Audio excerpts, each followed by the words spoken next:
ગઢપુર ધામની રે જાનું સીધાવી, ભટવદરના રે પાદર માયાવી, નાગપલવરુએ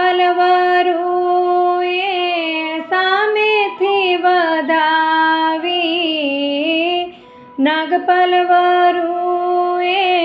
સામેથી વધાવી, શ્રીજી મહારાજ પરણાવે, શ્રીજી મહારાજ પરણાવે, તમે પરણો દાદા ખાચર, તમે પરણો દાદા ખાચર, પરણો દાદા ખાચર. ભટવદર મારે પાણી છે ખારું, શ્રીજી કહે છે આ કામ